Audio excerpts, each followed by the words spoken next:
श्री गणेशाय दोस्तों। जैसा कि आप लोगों को पता होगा कि बिहार का रिजल्ट आ चुका है और इस रिजल्ट में अचंभित करने वाला यानी कि आश्चर्यजनक जनक परिणाम आया। इसमें परिणाम तो आया ही आया, मतलब हर एक चैनल में अलग अलग चीज़ें चल रही हैं, लेकिन हमें केवल लेना देना है। आज हम केवल उन पत्रकारों के बारे में बोलेंगे जो कि अपने आप को बहुत बड़ा पत्रकार बोलते हैं और उसके बाद फिर ऐसे काम करते हैं जो पत्रकार के लिए होने नहीं चाहिए। तो चलिए एक करके मगरमच्छ के आंसू दिखाता हूं आपको। सबसे पहले प्रज्ञा मिश्रा और उसके पति से शुरू करते हैं, जिनका YouTube थंबनेल्स को देखकर कोई भी ये सोचता होगा कि तेजस्वी यादव शपथ लेने की तैयारी कर चुके हैं। और लगे भी क्यों ना, बहन ने तो अपना एग्जिट पोल निकाल दिया था जिसमें आरजेडी को क्लीन स्वीप करते हुए दिखा रही थी। दोनों बराबर होता है कि जो एग्जिट पोल सरकारी एग्जिट पोल्स में आंकड़े दिखाए गए हैं वो नहीं होने वाला है, वो नहीं होने वाला है। चाहे आप इसको नोट कर लीजिए, काट लीजिए, रील बना लीजिए, ट्विटर पर वायरल कर दीजिए या कुछ भी जो भी करना है आप कर दीजिए, लेकिन जो एग्जिट पोल दिखलाए गए हैं 200 सीट के आसपास वो नहीं होने वाला है। आपके पिता तो मुख्यमंत्री थे, आपने क्यों नहीं झूठ बोला? अब आप देखिए ना, झूठ नहीं बोलना, जो है सो है। अभी बंदा डॉक्टर कोई डॉक्टर की डिग्री लेते, डॉक्टर तेजस्वी यादव आज मजाक नहीं होता है। बस इस लोगों का आपने कुछ बोली, आप तो सब बोल जल्दी बोल रही हो, फटाफट बोलना है। जैसा आप लोगों को पता है कि बिहार में नीतीश जी और बीजेपी और लोजपा यानी कि रामविलास पासवान जी की जो यानी चिराग पासवान जी की जो पार्टी है और जीतन राम मांझी जी की जो पार्टी है, इन्होंने मिल करके एकदम मतलब बवाल खड़ा कर दिया एक तरीके से। और मोदी जी ने जैसा कि बोला कि एकदम गर्दा उड़ा दी हलस, तो फिर इस तरीके की बात हो गई।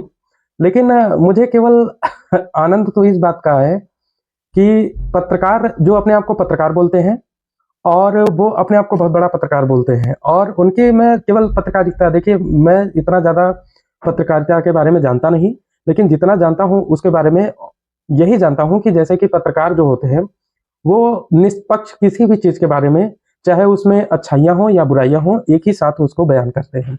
यानी ना तो वो विपक्ष में होते हैं ना तो पक्ष में। लेकिन कुछ पत्रकार जो दरबारी पत्रकार हैं यानी चाटुकार जो हैं, जो कि अगर खुल जाए कोई चीज़ तो उनको चाट लेते हैं बहुत जल्दी तरीके से।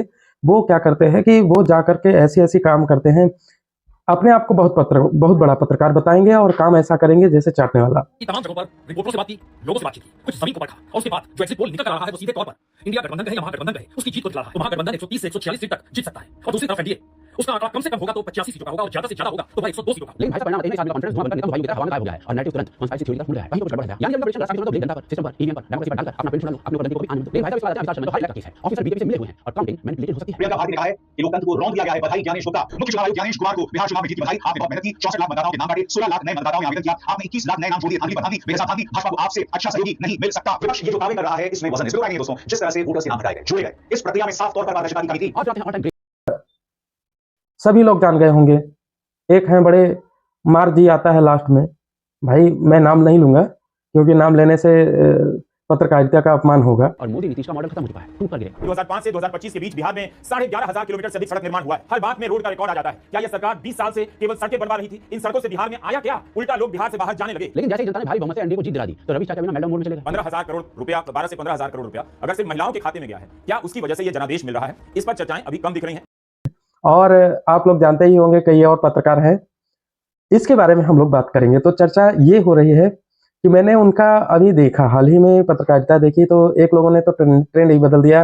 वो तो हार मान गए कि भाई अब हमें एक तरीके से। लेकिन उसके पहले, चुनाव के पहले हम लोगों ने जिस तरीके से टी शर्ट की, हम भी टी शर्ट पहने हुए हैं कत्थे कलर की, लेकिन थोड़ा थोड़ा व्हाइट बूंदी भी है, लेकिन जिस प्रकार से टी शर्ट के वेरिएशन की जो एक बात हुई थी। नमस्कार, मैं रवीश कुमार। एक दिन में 17 सभाएं करने वाले तेजस्वी यादव अलग अलग रंग की टी शर्ट में क्यों नजर आ रहे हैं?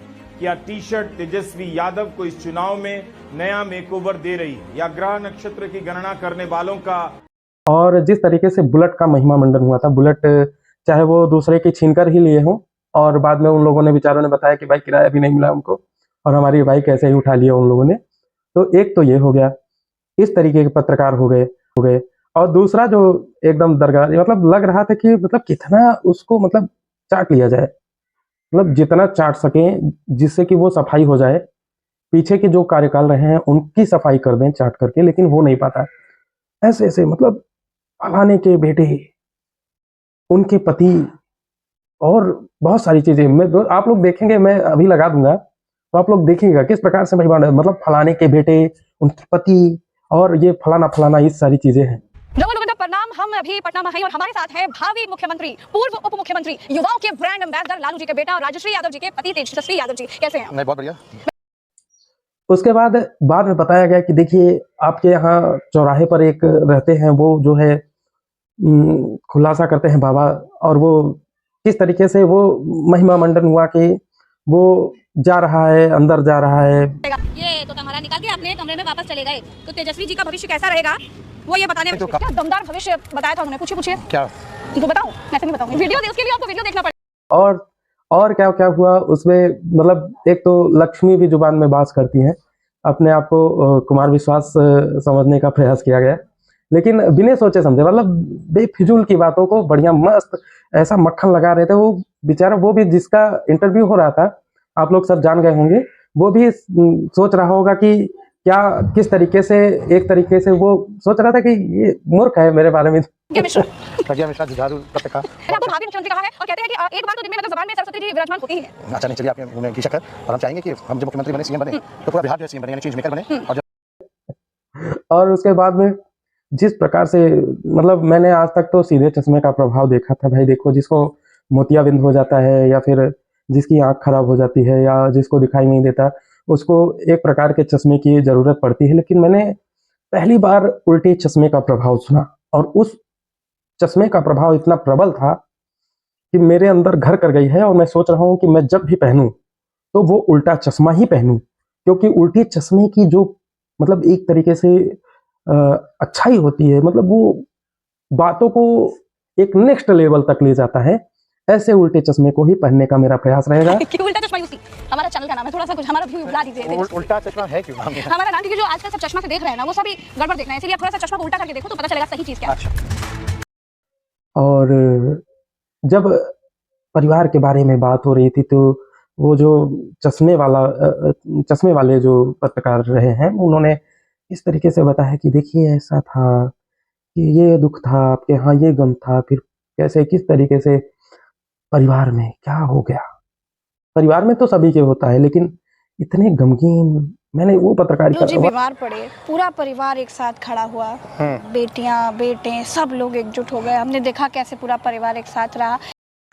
तो दोस्तों केवल इतना ही, और तो आप समझिए कि एक तीसरे हैं जो कि भाई अंजू भाई जी, और वो तो गांव-गांव में बेचारे किसान भी उनको लपेट देते हैं। जब भी जाते हैं वो, उनका पत्रकारिता में वो जान जाते हैं, लपेटे जाते हैं। लेकिन स्टूडियो में उनकी आंखें देख करके मुझे लगा कि जैसे दुख, गम और तकलीफ आ गई हो। दोस्तों, तो क्या एक बार फिर से नीतीश कुमार की सरकार बिहार में बनने जा रही है? क्या एनडीए अपार बहुमत के? और कुछ पत्रकारों ने तो एकदम छोड़ ही दिया। अच्छा, एक पत्रकार रह गया, सॉरी मैं उसको भूल गया था। तो वो पत्रकार बेचारा आया, बोला कि देखिए ऐसा है कि पिछले चुनाव में भी हमने जो है इसी तरीके का रिजल्ट आ रहा था, लेकिन हम लोगों ने 10 बजे के बाद अगर हम बैठ जाते थे, हम लोग चले गए थे खाने नाश्ता पानी करने, उसके बाद तक तुम लोग संभालो, और 11:30 बजे के बाद आंकड़े पलटने लग गए और बिल्कुल ही मामला ही उल्टा हो गया। म्यूट हो गए यहाँ पर जी, बोलते बोलते म्यूट हटाइए। क्या गजब की पत्रकारिता है। तो इस पत्रकारिता से दोस्तों आप लोगों को क्या सीख मिलती है? मैंने तो बहुत सीख ली, जैसे कि किस प्रकार से उल्टा चश्मा का प्रभाव होता है। मतलब अगर पहने तो अच्छी चीजें दिखने लगती हैं, मतलब पहले सीधे पहनने से तो प्रभाव गलत होता है। और दूसरी बात, क्या कमी रह गई पार्टी को, वो भी देखा जाएगा। और टी शर्ट मैं कलर वेरिएशन के आप लोगों के सामने पहन के आता रहूंगा, शायद उससे मुझे प्रभाव पड़े और मुझे इससे मेरे यूट्यूब में ग्रोथ हो, और आप लोग सभी जो है ग्रोथ कराए हमारी। जो एक्सपर्ट ने वो राय दी, मेरे दिमाग में एकदम घर कर गई। इसीलिए मैंने दोस्तों इसी चक्कर में मैंने चुनाव का पूरा एकदम लास्ट तक मैंने 3 बजे रात तक चुनाव को देखा, और देख करके पता किया कि शायद हो सकता है पलट जाए, क्योंकि उन्होंने जिस प्रकार से बताया था कि देखिए रिजल्ट तो शुरुआत में ऐसे ही होते हैं, बाद में पलट जाता है। और उन पत्रकारों के मतलब टेली में आप देखिएगा कि पहले एकदम बढ़ ही रहा था, फिर एप्रिसिएशन भी आ गया था बीच में कि गर्दा उड़ा देंगे अब। तो ट्विटर पे गर्दा भी उड़ गया, फिर उसके बाद भले ही उस गर्दे में स्वयं उड़ गए, वो अलग बात है। तो दोस्तों ये बातें रही है। अगर आपको आनंद आया हो तो आप भी अपने कमेंट करिए, और जय श्री राम सभी को, धन्यवाद।